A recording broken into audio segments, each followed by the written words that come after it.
Good afternoon. I'm Sylvester Johnson, Director of the Center for Humanities, and I want to thank you for joining us for one of the conversations in our series of research colloquia that are being done to feature the work by our research associates with the Center for Humanities. I want to thank Joe Fort, who's the Director of the Athenaeum, which is the digital hub at Virginia Tech, for helping us to put together our programming, and also Dominique Francesca, who's the business manager for the Center for Humanities, for helping to create and organize this event. Today, we're joined by Dr. Christopher Campo-Bowen. Dr. Campo-Bowen is an assistant professor of musicology in the School of Performing Arts at Virginia Tech. He completed his PhD in musicology at the University of North Carolina at Chapel Hill.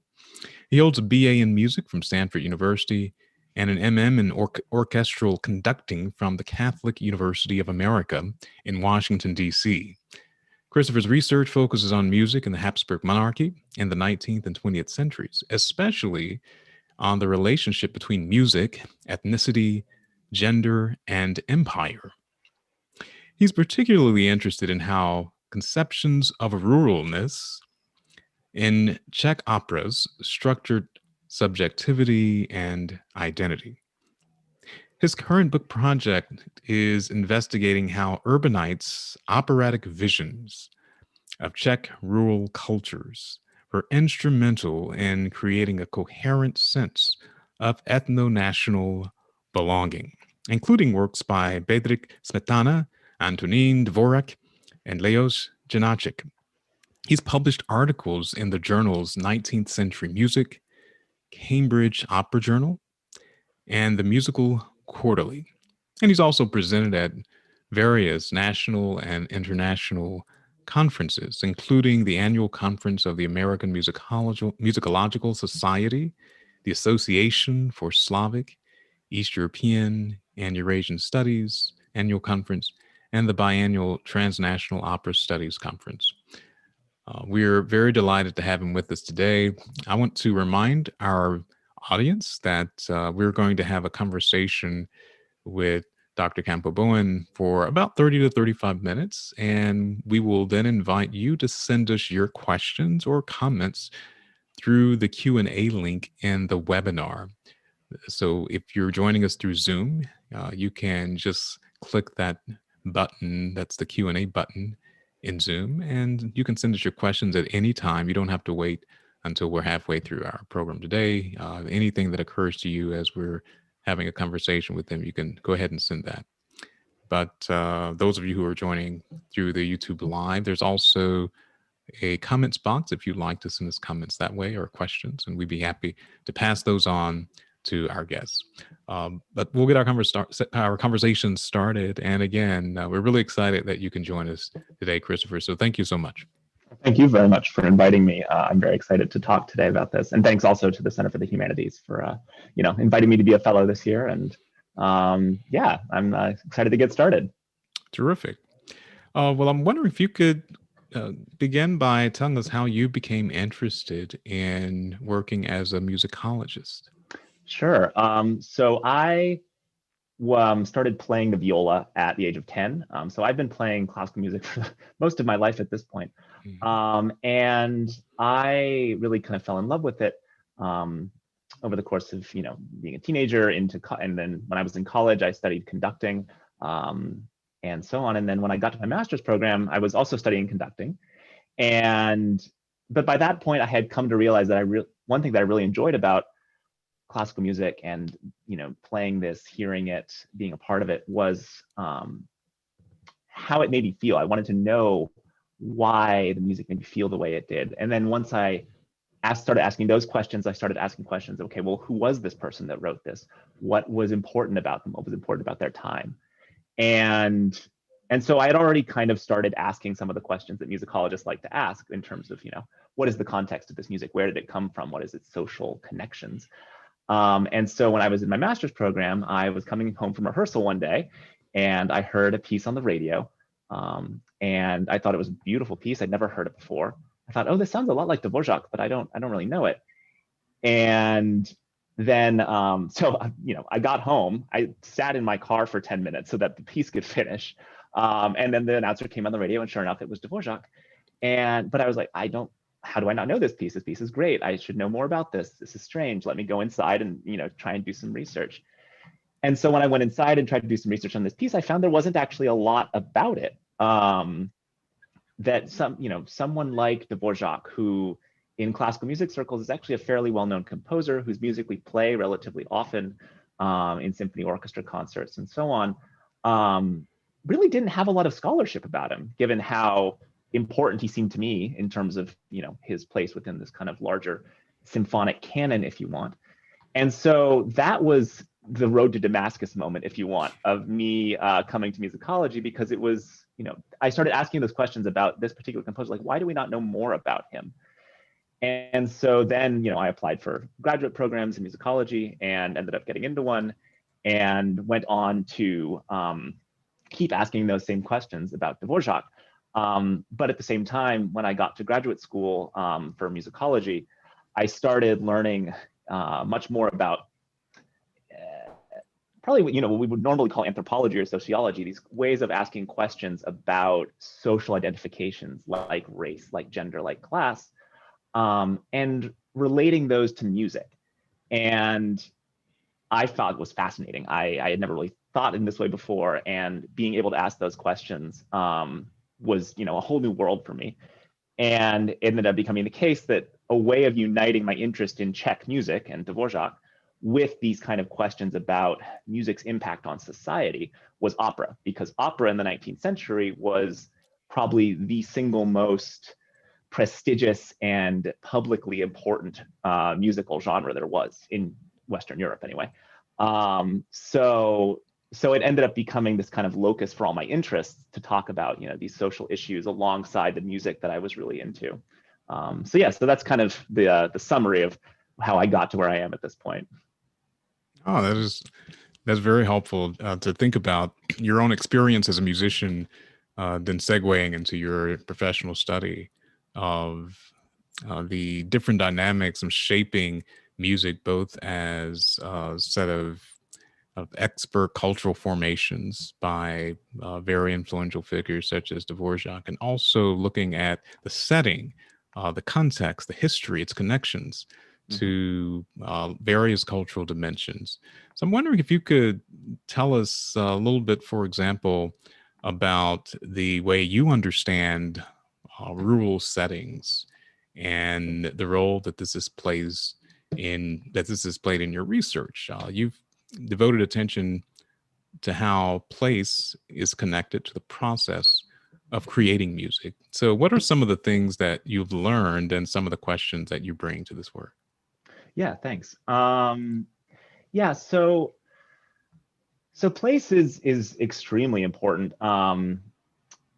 for music, but more importantly, I think for identity, because music is one of those kind of human practices that is instrumental, in terms of how it helps people center and create their identities. And so music becomes this way of tying people to places, echoing, traditions that have been in those places for a long period of time. So yeah, music, helps express these things, and it always is, tied to where it comes out of, the traditions and practices and so on. Ruralness is interesting because ruralness, at the same time that it is very obviously, it's very located. It is a place. It is, we're in a rural part of the United States right now, or at least I'm in Blacksburg, which is relatively rural. The countryside in what's now the Czech Republic was very rural, very agrarian.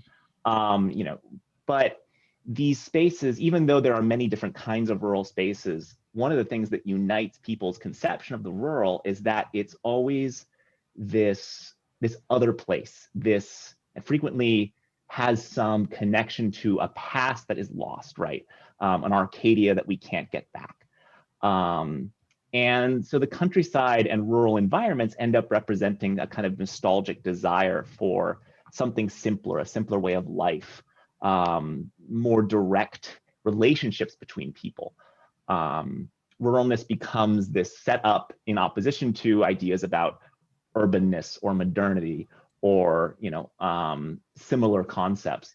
And so if you don't like something about urban modernity, for example, it's very easy to turn to the rural and to say, this is how it should be. This is how it was. We've lost this. We need to go back to this.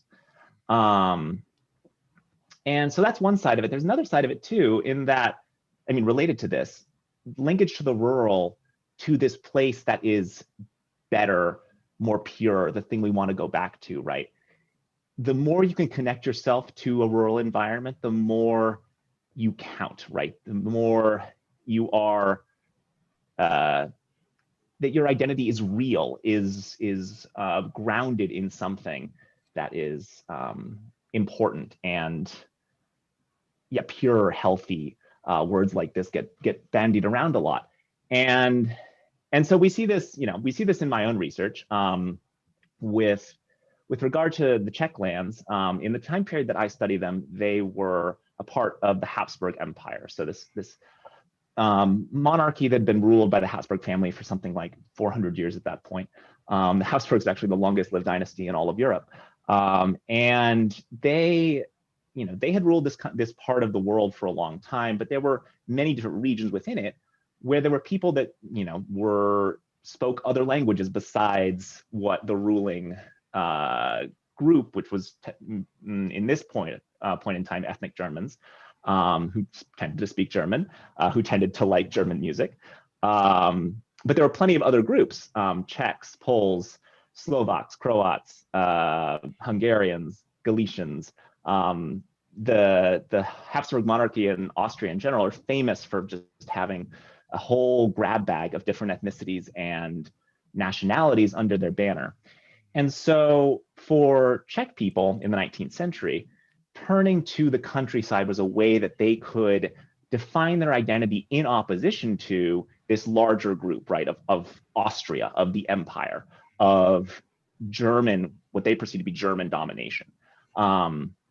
Because historically, back in the 1420s, the Czechs had fought a series of wars called the Hussite Wars against the Catholic rulers of Austria for the right to be kind of proto-Protestants, following the teachings of a preacher named Jan Hus. And the Pope sent several crusades against them. They fought them all off, which instilled a lot of nationalist pride in the 19th century.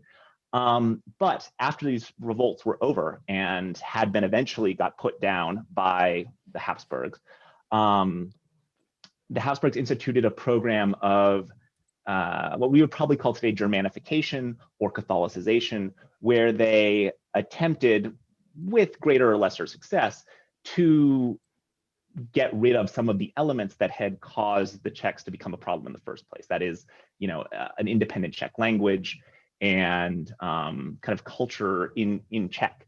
And so 19th century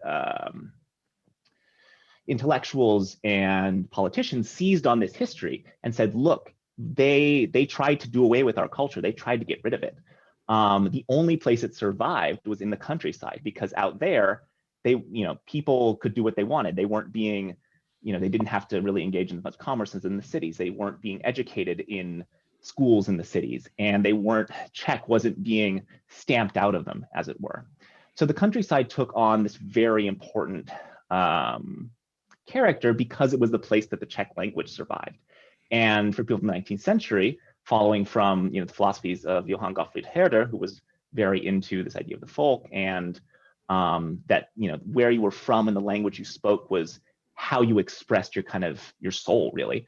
Because of that, they focused on Czech and the fact that Czech had survived in the countryside as the way toward identifying themselves, toward defining their own identities as Czechs.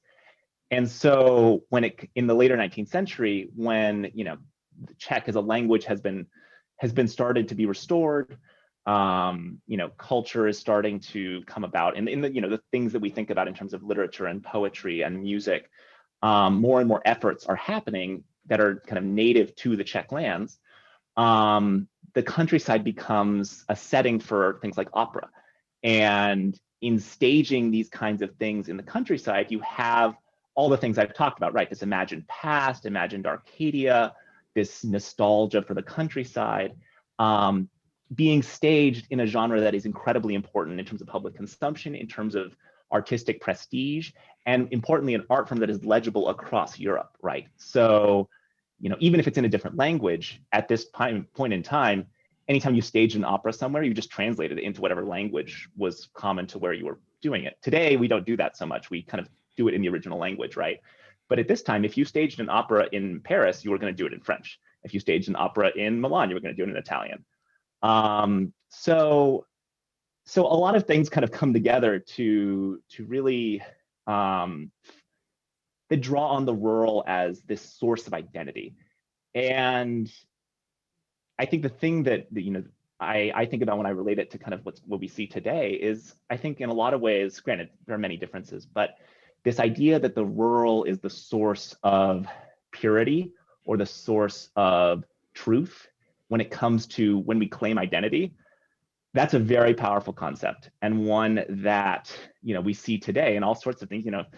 There's a phrase that gets bandied about a lot, right? Real Americans. Who is real? Where does realness come from? And when you sit down and think about that, and when you think about who typically it tends to refer to, it has a lot to do with the countryside and with the rural and with class expectations too. But yeah, so maybe I'll leave that question there before I ramble too much. No, that's fascinating. I was thinking about, as you were talking, the different tensions that can exist, as well as the symbiosis between urban and rural settings. I may be misremembering this, so correct me, but I think Dvorak's, a lot of his performances were actually in Prague. It was a very urban area. Lots, as you were just indicating, very cosmopolitan. So lots of different peoples coming from different parts of the world. You're talking about empires, which we often think of quite critically today for having maybe more symbolic histories, or symbolically legible histories of violent dominations. But empires were also, because they weren't bounded by what we think of as national boundaries, they were also very effective at putting together lots of different peoples, not necessarily in the kumbaya sense, but definitely we're not provincial, and so I think if it's interesting to hear you talk about the ways that these rural settings became a venue for operatic performances, because so much of the way the work of great composers such as Dvorak is remembered today is almost collapsed into a very strict association with very large cities, with metropolitan areas. But as you're describing this, there was a continuum, and at some point you're saying that the rural settings actually became a very productive site for these performances. In part, I think the thing is that a lot of opera, because of its expense, because of its, the things that had to happen to go into it, tended to be a almost exclusively exclusively urban practice. That starts to change in the later part of the 19th century and in the early 20th century, which is interesting in itself. But I think the key thing here to me is that it gets very complicated once urban figures like composers and their people that write the texts for them, librettists, they live in cities, right? And because the things that they work toward require sponsorship and capital, frankly. And so, but those people like Dvorak, people like Smetana, they draw on discourses that come out of the rural. They draw on ideas that or their own visions, if you want, of what it's like in the countryside. And whether or not their visions have anything to do with what life is actually like in the countryside is to some extent immaterial, because what's important is that this vision is being promulgated through different parts of society, is being used as a mechanism for identity creation.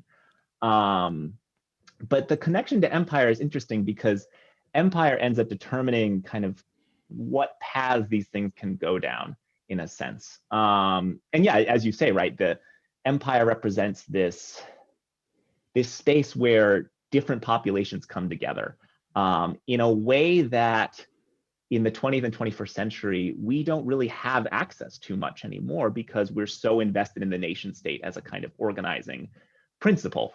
And the way we think about empire today is obviously very different. We think about it more as a kind of abstract quality.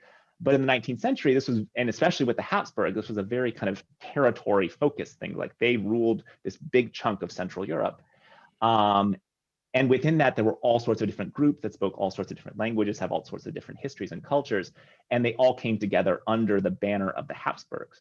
And I mean, one thing the Habsburgs did in order to help them control this unruly and huge empire was to position themselves as not trying to, assimilate or get rid of, or well, maybe a little assimilate, but not trying to, overtly and violently dominate other groups, but rather to be these kind of patriarchal, benevolent kind of leaders that would say, oh, we are the only ones that can bring harmony to this, vast realm of different peoples. And but then everybody within it, as long as you, pledge allegiance to us, your rulers, you're free to do what you want. You're free to practice kind of your own language and so on and so forth. So yeah, yeah, I'll leave it there. Yeah, so these are broad strokes. I mean, obviously. Yeah. You're right. Yeah. But we have just a few minutes, so that's right. Yeah. Yes.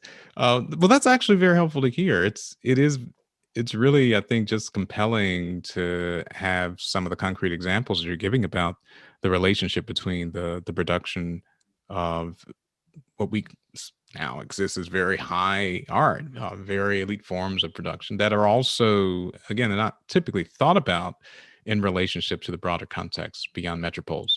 But clearly, as you're examining as part of this history, and that one of the things I'm struck by you're saying is that the ability to have performances in local languages was actually a resource for preserving local identities. And that's not a typical way of thinking about how these performances could function, but you're indicating in your work that they could actually function that way, and that for lots of populations they did. And so this becomes a way of understanding the power of the local, its association with rural settings, but also its linkage to metropoles. So you also mentioned the fact that people are not spending hundreds and thousands of hours producing these operas for free because they had to eat, had to have a live. Yep. That our artists should not starve, Right. that someone actually has to make this possible by funding it. And so there is this larger infrastructure that's in place for that is then urban. So it's really fascinating that you bring this to light. Your work. I'm wondering how you engage with some of your students in your classes that you teach to help them to understand some of the social, the political, the cultural dimensions of the music, because that's part of what musicology is doing. It's really being able to understand the provenance and the procession of these cultural forms from in their multi-dimensionality. So what are some of the things that you value as takeaways for your students, and what are some of the approaches that you use in order to engage them with this work? Sure. So I always, you put it very, very well. I think that, one of the key goals of musicology is to show how music emerges from its social context, right? And how it is connected to all these different issues. And so one thing I always try and do in my classes is have students relate the kinds of things I'm talking about to music in their own lives. So, if I ask them to do a writing assignment, I'm asking for a point of comparison, something that they know, something that they're familiar with. That might share a connection to whatever issue is at hand. So for example, something like, Czech identity and expressing that identity through music. I once asked a student some students to think about the string quartet that Smetana wrote called From My Life. And it was a kind of autobiographical string quartet. And I had a student compare it to Beyonce's Lemonade, which was actually, I thought, a brilliant comparison, because it was that both of these were these artistic statements in, prestigious music of the day that enabled these artists to create these kind of autobiographical statements that helped guide others into understand how they wanted that other people to understand them. So that they not only were they simply, artistic objects, if you want, but they were guides for audiences into how to understand the character of these artists. So I think, when students are able to connect these high level issues, or, make the connections between issues of identity and society to music in their own lives, they're more equipped to deal with it when it comes to historical contexts that maybe, are outside what they know, or, distant in various different ways from their experience. In terms of the things that I like to drive home for students, one thing that I try to do in all my classes is to work against a kind of a myth that inheres within classical music as a genre, as a practice. And that is this very pervasive and enduring myth that classical music is somehow timeless or universal. Students tend to think this, and plenty of audiences and plenty of people tend to think this. And of course, this it's a very complicated issue, but I think it's one that's worth working on with students, because when you privilege a certain kind of music as timeless or universal, that music becomes the yardstick by which all other music is measured. And the kinds of people that create that music become the yardstick against all of the kinds of people that make music are measured. And when you do that, you calcify or stabilize a very specific kind of person producing a very specific kind of music. And that ultimately leads to, I think, a lack in terms of who feels like they can do music, who feels like they can create, compose, perform music. If all you have are these examples of what are generally, 19th century dead Europeans creating music, then, one might feel constrained in terms of, how people can express themselves with music. So if I've done my job, then I think I would hope students leave my classes, being aware that music is maybe not timeless, or classical music is maybe not timeless or universal, that they're starting to question that assumption. And on a related note, I saw something on social media some time ago, a funny statement, idea to the effect that all academics have some phrase that makes them immediately, if they hear it, just see red and just want to lecture at length about why that's wrong. And for me, it is music is a universal language, which is a related idea, right? And that statement consists of two propositions. One, that music is a language, and two, that music is universal. Music as a language is a bit on the tricky side. In general, music doesn't carry semantic meaning in the same way that language does. So in general, I tend to think it's not a language, but that one is more debatable. Music being universal, on the other hand, I think is pretty incontrovertibly false. What I would say is universal about music is the fact that humans love to express themselves, and music is one of the ways they do that. However, the means by which they do it, the actual mechanics of the music, differ wildly across time, across cultures, across the world. And to say that, whenever people say music is universal language, it usually tends to refer to a certain kind of music from Europe in the 19th century, with a certain stable of composers you could probably name at least a few of. And I really think that limits our ability to engage with music, to find other modes of expression, other ways of expressing oneself musically that give us access to different ideas, different emotions, different ways of being in the world. So I'll get off my soapbox now. But no, that's a great soapbox, because it segues into another question I was thinking about, and it has to do with what you see as being continuity in musical cultures and musical communities, and what you see as being discontinuous, maybe Mm, changing the most, because the work that you've specialized in, as you pointed to, is really antecedent to what is often termed, and modern has different meanings, of course, with different mm, disciplines, but certainly say sure. before the 20th century. Yeah. Right. So you're looking at these dynastic periods of imperial histories in Central Europe. And you were just talking about some of the misconceptions that people have about music and temporality, Mm, and music as a critical category. What is real music? yeah. Well, and we can all think of things that people say that you were just trying to problematize for us.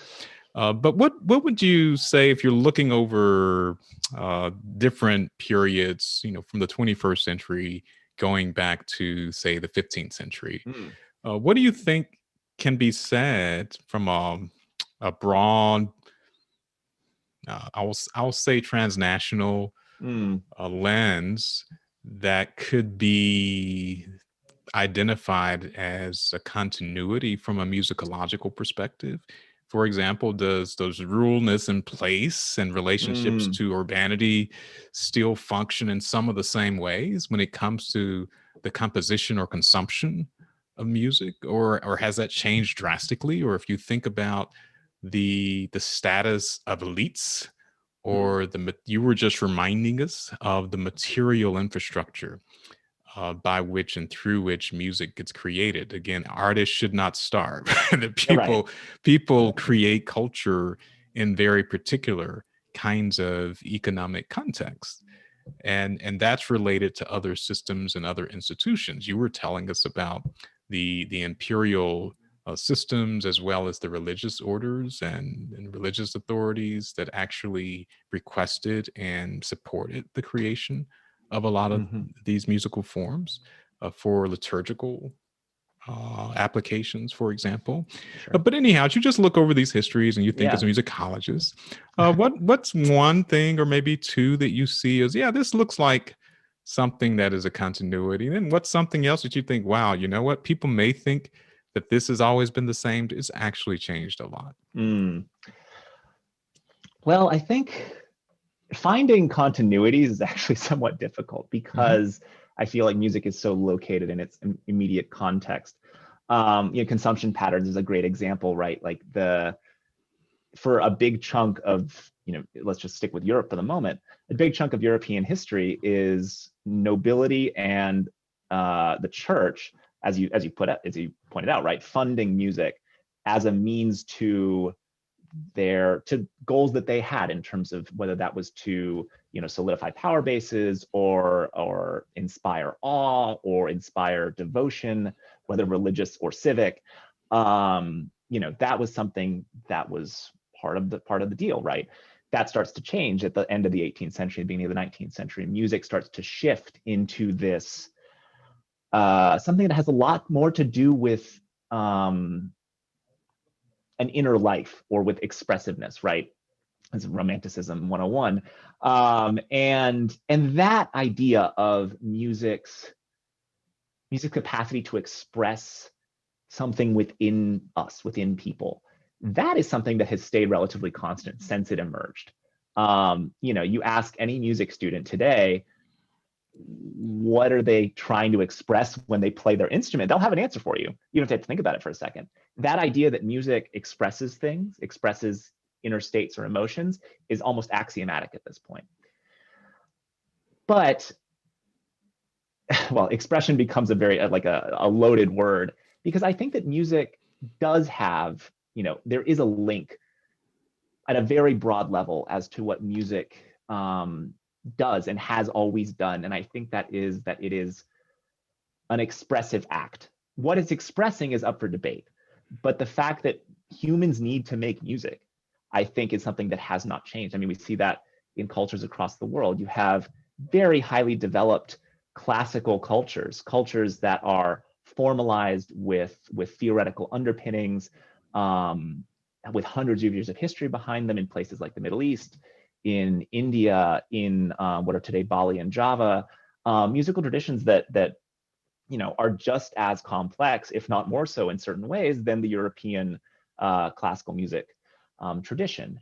And so, places across the world have created these artworks that are, or maybe not even artwork, like popular vernacular musics too, that people just seem to want to do it, to need to do it on some level, and maybe they motivate it towards certain things, right? Like think back to nobility funding operas, for example, right, as a means of projecting their own power, their own wealth.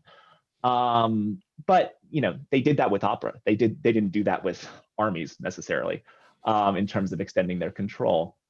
So I think that there is a through line in that music is just one of those human practices, desires that people seem to want to do. Its meaning is, of course, up for debate. One thing that has changed immensely, and I think in addition to kind of how we understand music in the West in terms of expression, is technologies of music. Like, how do we make music?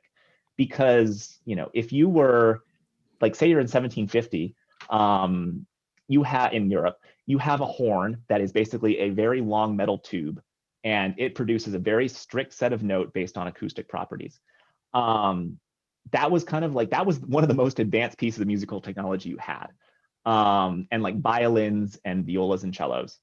And now you fast forward to well, you don't even need to fast forward that far. Fast forward to 1920, to the invention of radio, to the invention of recording. And now fast forward to 2021 with things like SoundCloud and with music production software that you can have on your phone. The ways that people create music, the technologies they use to do that, have changed in ways that would have been quite literally incomprehensible to somebody as late as 1890. So I think that's something that will continue to change, I'm sure. But that to me is kind of at the essence of what musical changes. It's, to some extent, it's the technology that we use to create music.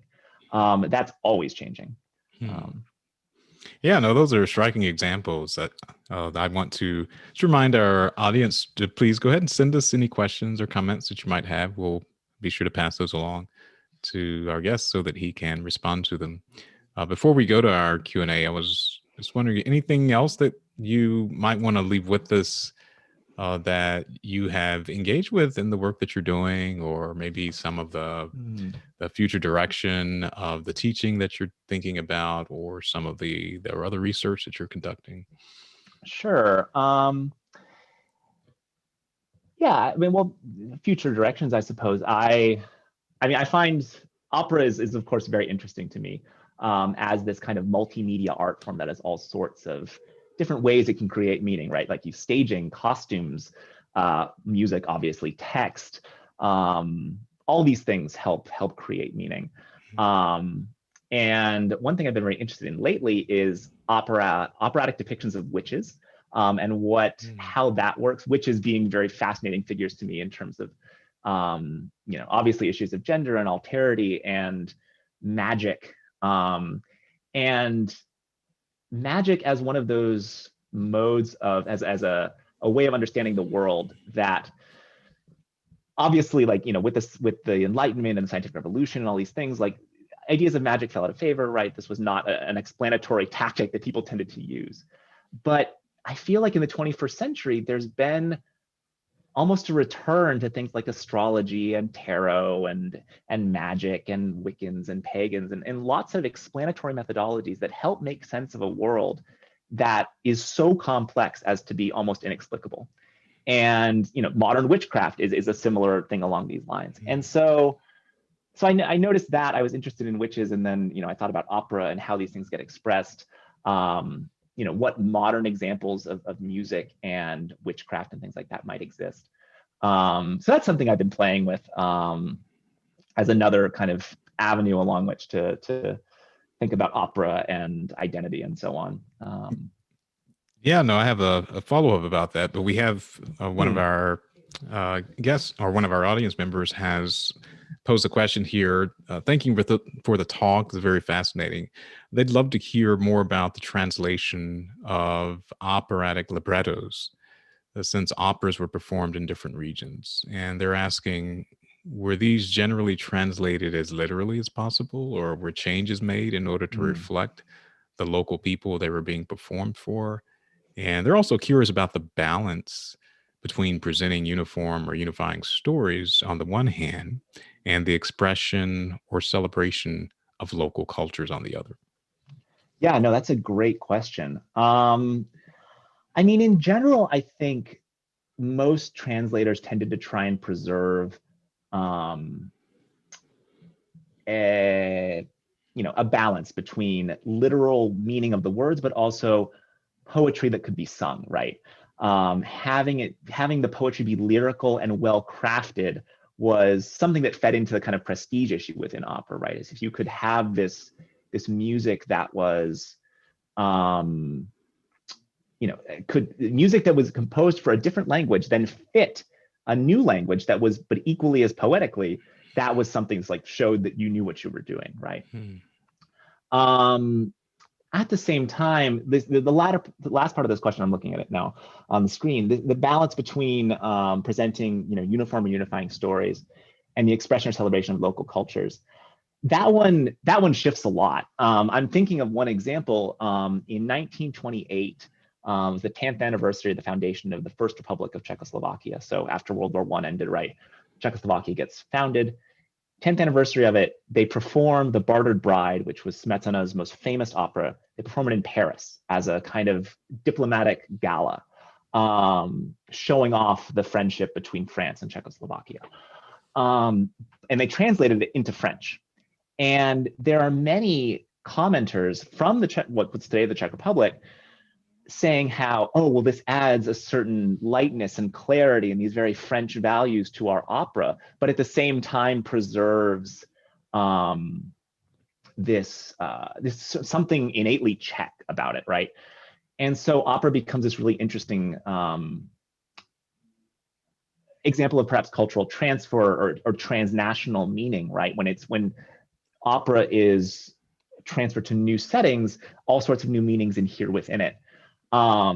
But the local ended up being, within this example anyway, the local ended up being the most significant thing, but then it got wrapped up in another kind of set of discourses, ways of talking about it, to the effect of, well, okay, so this is very local, like it's a little village in Bohemia. These two, kids basically are in love. And the things that people saw as innately Czech about it ended up in their minds telling the story so well that it suddenly became universal. That the more you delve down into this kind of specificity of place, of identity, the more it could be somehow better understood within these kind of universal terms. And it's I'm not putting it very well, and it's also just very like the logic of it doesn't make sense at the time either to me. But yeah, I hope I at least partially answered the question. Yeah, no, that's great.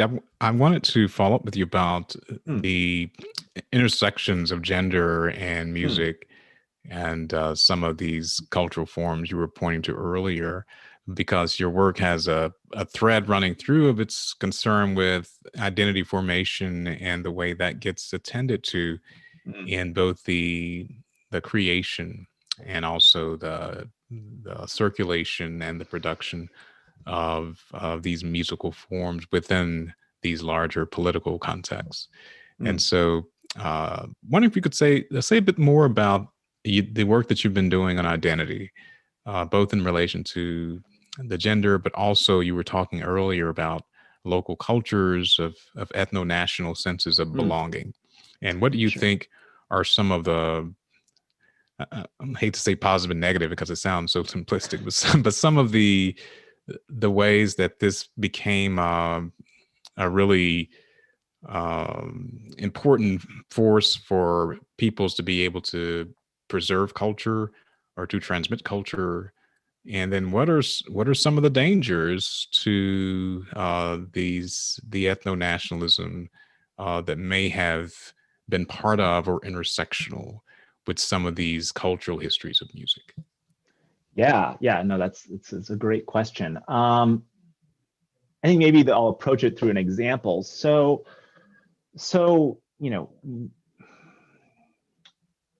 so you have the Habsburg Empire, right? You have this overarching structure ruled by people that were ethnic Germans, against which the Czechs want to define themselves. And in any kind of empire, or if we think about empire as just an imbalance of power, right? You're going to have the cultures and populations that are not the dominant one, and that's very simplified. Cultures and populations that are not the dominant one are going to have multiple strategies they rely on in terms of asserting their individuality or independence. So music is one of those things. And so opera for the Czechs became a way of saying, we are like this. And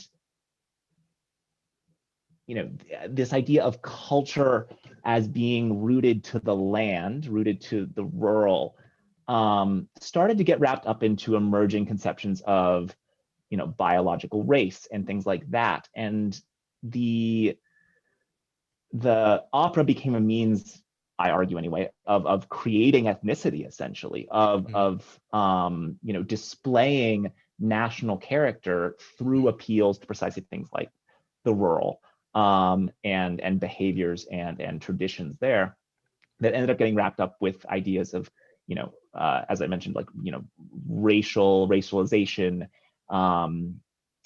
and so on. But I think I'm delving away slightly, but to try and bring it back to this example, in 1892, the Czech National Theater in Prague decides that they are going to go to Vienna, which is the imperial capital, and they're going to put on The Bartered Bride in Czech, in a city that speaks mostly German, because Vienna is hosting this international exhibition of music and theater. And so people from all around Europe are coming.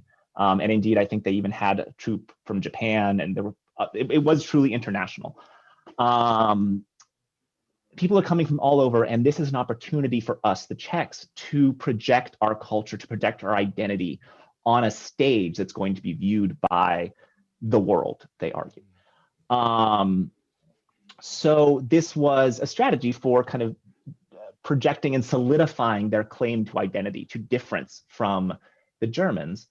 The problem is when you use music as a tool, the choosing to do opera is kind of a problem, because opera is this eminently prestigious Western form of music that is legible across Western Europe. And so at the same time that it can be legible and show that, oh, the Czechs have their own identity, they have their own musical culture, it also reinforces the kinds of identifications and hierarchies that led to the Czechs being subordinated in the first place. And that if they are regarded as this kind of lower echelon of ethnicity or race or identity or what have you, even if they can create opera that is seen as the equal of German or French opera, it still presumes that opera, creating a complex musical work like this, is the province of certain kinds of people, certain groups. And so even if the Czechs can kind of, make an appeal within that system, it doesn't do anything to the system, right? So it ends up becoming very complicated. I think I might have drifted away from your question a bit, but no, that's actually a really compelling example, because it shows on the one hand, that the genre is a mean to articulating or putting into effect a certain claim to status or identity. But to your point, it doesn't change that system, which you have to give concession to in order to play the game, so to speak. Right. You just prompted me to think much more rigorously about, I was just reading a couple of weeks ago, Christopher Plummer had passed away. He played this lead role in Sound of Music. And of course, it's a similar geography, of course, very different time period. It's 20th century, but similar geography, what you're talking about, where there's this growing German nationalism, but then there's a local culture of the Austrian culture, Edelweiss, that little song at the end is so important because it's a local thing, right? And so it's articulating the spirit of a people. Here we go with Johann van Herder, against that larger, this Völkisch understanding of culture, against this larger impending German imperialism. But I was just thinking about that as you were talking, because it is it is very much pointing to the ways that the music becomes an expression of identity. It becomes a way of jostling and sparring over status, and who's in the more dominant position politically, and who's the subaltern, so to speak, in that context. That gets replicated in so many ways. And I was also you were making me think about even just the complexity that you're rendering for, again, what's easily in a very reductive way just read as a very high art form. There's no free lunch. The Economist told us. Now you told us there's no free libretto either, right? That there's people, and there are elites who actually make this stuff happen. But then there's always this way of navigating between local expressions and having means to articulating a non-dominant identity or culture, but through a very elite form or genre, right? So it's fascinating. It's fascinating. I really appreciate the way you have helped to render that complexity. Sure. Yeah, I think you must have a lot of fun with the students and getting them even to see both older and new forms of musical culture with a new lens. Well, I hope so. I mean, I think that, music's interesting because music is one of those things that to some extent erases its own complexity, in that we were so often invited to, step back from our critical faculties and just enjoy the music, right? And I'm not saying that's a bad thing. Like, I do that all the time, but like it's hard if you constantly have your critical eyes on, right? But I think it's important to do that. But what I was going to say is that, yeah, it's hard with students sometimes because that's the way they've come up thinking about the music, and not really necessarily delving into the background behind it. And so once you start peeling away or drawing back the curtain, it all just starts kind of falling apart sometimes for students. And then the task becomes, how do you put it back together? How do you, at the same time that you want to make space for new kinds of music, new kinds of people that are making music, difference in general, be more inclusive, be more equitable. How do you honor kind of people's investment in something that they may not have otherwise thought about? And I think about myself to some extent in this. I mean, I was raised kind of uncritically assuming, oh yeah, classical music's great. I love classical music. It's the best. It's universal. It's beautiful. Whatever. And I mean, that shaped me. That turned me into who I am today. And I still love that music. Now I know a lot more about it. I know a lot more about kind of, the things that are not so great about it. The as you said, right? Like, somebody's got to eat. Somebody had to pay these people. That money had to come from somewhere. And in large part, that money came from empire throughout the 19th century and even before. So even, in some ways, the creation of this music, we could argue, is tainted by that history. And I think it's important to recognize that. But then I also think that, beating ourselves up about it is not going to get us anywhere. So I always just try for myself to hold that thought, hold the critical angle on it all, in tension with the urge to just, enjoy it and give yourself over to it, right? That's such a musical thing to say, right? Because both sides of it are important, I think, but we definitely shouldn't lose sight of the less savory aspects of it. To assume that music is only morally good can do quite a lot of damage. Speaking of the 20th century and German nationalism. No, really, again, very fascinating. So I think we'll end with this question. We have one more from the audience. Someone is saying that they really are enjoying hearing you talk about your work, and they'd like for you to say more about how music intersects with embodied movement in creating meaning in situated ways and in mediating power relations. Yeah. Let's see. Music embodied movement or material objects. Yeah, no, I mean, this is a fantastic question, and it's something that I really, it's an angle that I haven't done as much work on, but it's something that's really important, and I think something that people are starting in musicological circles anyway, are starting to talk about more these days. I think in anthropology and other fields that do use music, but maybe not in the same way that musicologists do, this is a bit more of a thing. But yeah, let me maybe just restrict myself to opera, right? So the movement of bodies on stage, how you and even how you place bodies in space, where you place that stage, can all be extremely powerful in terms of creating meaning. And so, Sylvester, to one of your earlier questions, you were mentioning doing opera in rural places. So in 1913, I think it is, I know a lot about the Bartered Bride, so this is gonna be another Bartered Bride example.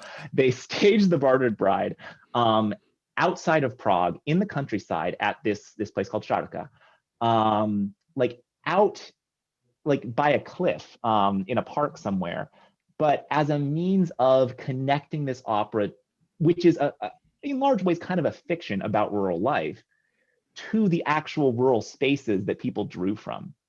And so in that way, doubling down on the idea that this opera is actually telling the truth about what it's like. And we can therefore rely on it as a means of, as truth, as a way of creating identity. And so, but that meaning is only possible if you stage it somewhere else, if you have bodies move through a space that, it brings out the meaning in some way. And in terms of material objects, things like props and settings and costumes, this relates in some ways to the prestige issue, right? Like if you can, oh yeah, I know that. So going back to the 1892 example, one thing that made that opera, that performance so successful for audiences in Vienna was that it was publicized beforehand that the National Theater had taken an ethnographic approach to the costumes, that they had sent someone out to Western Bohemia to go make some sketches of people living in villages and their folk costumes, and sent them back to Prague so that the costume shop in Prague could make accurate costumes. And this was very popular throughout the 19th century, is like this authentic, that's another word that just drives me insane, authentic costumes and sets. Authentic fakes. Huh? Authentic fakes. Yeah, exactly. And yeah, and it was that idea that this was somehow true, or that this was, a simulacrum of real life on stage. That creates meaning, and to the question, mediates power relationship, because it creates, it gives power to the Czechs, because they're saying, this is true, this is us, this is who we are. Our claims to an independent ethnic identity are reinforced by the verisimilitude of this production, which is only possible in part through these ethnographic costumes, because the music's from 1866. The music at this point is 25 years old, or well, sorry, math, less than 30 years old, but it's at any rate, it's old. So yeah, so within opera, certainly things like movement and material objects can do a lot of work, which is what I find so fascinating about opera. In addition to all the things we can draw out of the music and text by themselves. But yeah, it's a great question. Well, no, it is very fascinating. We are just about out of time, but I want to thank our audience for the questions that they've brought, and especially thank you, Christopher, for sharing with us a very, again, just a revealing lens on the many dimensions of operatic culture and history and performance, and from Central European geographies and its connection to some overarching categories that are very much still with us and shaping all kinds of fascinating conflicts and opportunities. One of the takeaways here, we see the complexity, even some of the troubling dimensions of provenance, but we can still enjoy the music, and I also appreciate as well the really keen balance and understanding how you can provincialize what might seem to be these universalizing tendencies or categories to still understand them and appreciate them, and also to engender appreciation for a range of cultural forms that are part of our musicological world. So thank you for doing that. That's quite a bit in 50 minutes. Oh, thank you so much for having me on to do it. This was great. I really enjoyed it. All right. All right. And to our audience, thank you. And we hope you'll join us again next time for one of our upcoming research colloquium talks. So thank you, everyone.